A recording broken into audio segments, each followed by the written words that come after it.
Hello everyone, welcome to today's story time. Sorry it's a bit late, was supposed to do it yesterday but ran out of time really, so I'm doing it today. So first of all we'll start with our mentions, and I'd like to say a big hello to Sue. I used to work with Sue quite a while ago and she's a lovely lady and really good phlebotomist, and she would like to wish her gorgeous granddaughter Ronnie a happy 4th birthday. Happy birthday, Ronnie. And Ronnie lives down in Farnborough with her big brother Jaden and her mummy and daddy. Another very special birthday wish is to Lily May. Hello Lily May, happy birthday. And I work with your nanny Tracy. And Tracy, oh, she's so organised. She's brilliant at unpacking boxes and putting everything away, all lovely and neat and tidy. And she's always telling us what a lovely, lovely little girl you are. So I hope you had a really, really lovely birthday, Lily May. And finally, a happy birthday wish to my friend Jane's husband, Paul. Hello Jane, hello Paul. And it's Paul's birthday today, and he is granddad to Elliot and Alice May, and they live down in Swindon. I'm not sure how old Paul is today, but I'm sure he's getting on a bit now, so have a lovely birthday, Paul. Big hello to two lovely friends of mine, Lucy and Liv, and they live down in Surrey. And Liv is mummy to Bella, Bo and baby B. Lots of B's going on there. And today, Bella and Bo star in today's story. So, and Lucy, you're in for a treat. Got my recorder here, so stay tuned, you don't want to miss. Special hello to little baby Theodore, who lives down in Petersfield with his mummy and daddy, and he's lovely. We can't wait to see you. Loki and Onyx in New Zealand, hello boys. And Dougal, who lives down in Kent with his mummy and daddy, hello Dougal. And our regulars, Jessica and Isabel, who live in Burryport, hello girls. Hope it stopped raining in Burryport, or I hope it does soon. And a very warm welcome to a new member, Margaret, and Margaret lives in Portugal. And she would like to say a very big hello to her lovely granddaughter Eleanor, who lives in France.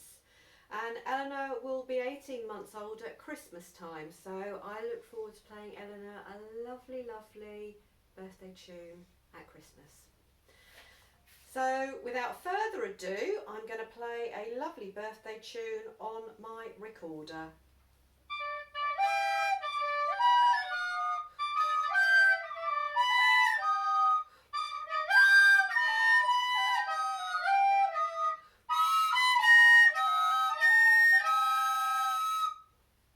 Wasn't that fabulous? I think I'm getting better every week. Disappointed though that my brand new metal kazoo, top of the range, hadn't arrived by today, so hopefully next week I can play a tune on the kazoo, so I'm sure you're all looking forward to that. So let's go fishing! Bella and Bo went out on a boat one day and set sail on the beautiful clear blue sea. So very excited at the thought of catching some fish and bringing them home for their tea. With fishing rods on board, safety jackets on, and a lovely basket of jam sandwiches made by their mum, they set sail through the lovely calm sea and were warmed by the lovely bright sun. Laughing and giggling, they were both ready for a day full of fun. Bo cast his rod from the side of the boat and waited until he saw the top of the float. He sat down and watched and waited, feeling for a bite. But he wasn't quite ready for such a terrible fright. A really hard tug on the rod made Bo stand up and start reeling. He couldn't believe the weight he was feeling. He was tugging and reeling and struggling to stay on his feet. Bella could see him struggling and jumped straight off her seat. She ran towards Bo with her jam sandwich held tightly in her hand. Bella grabbed at Bo's life jacket and helped him to stand. Bo pulled at the line as hard as he could and just couldn't believe his eyes. A huge, shiny, wriggling fish. Gosh, it was an enormous size. Bella and Bo shouted and screamed at the sight of the enormous fish. with razor-sharp teeth and eyes as big as a dish. They prayed that the fish would lose its grip and swim off, but it kept hanging on. Wow, this fish was tough. The sea was splashing, an enormous fish was thrashing around, and just at that moment Bella and Bo heard a peculiar sound.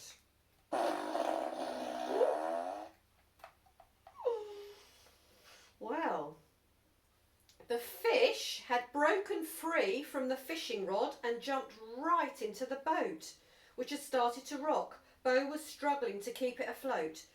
The fish pulled himself up onto the boat's wooden seat and said, "I'm very hungry. Have you got anything nice to eat?"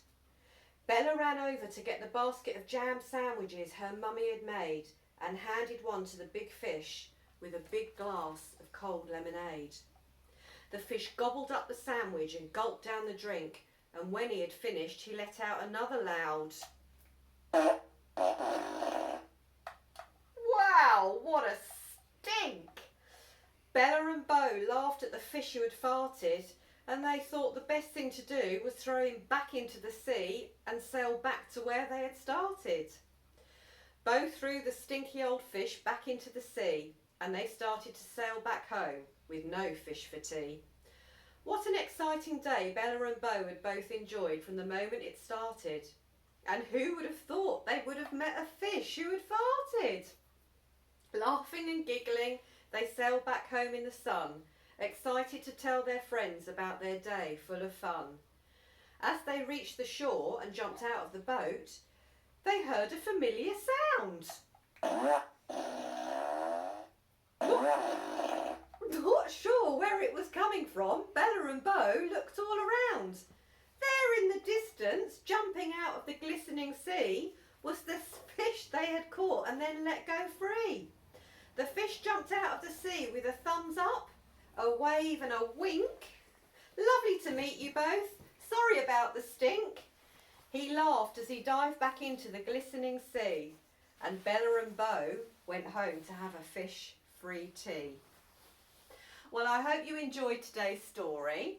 Next week is going to be a story about volcanoes, dinosaurs, and a little paleontologist who loves hunting for dinosaurs and fossils and things like that. So hope you tune in next week for that story. I'm off now to put my Christmas tree up and get ready for Christmas. So have a lovely weekend and a great week, and I will see you all next week. Thank you. Bye.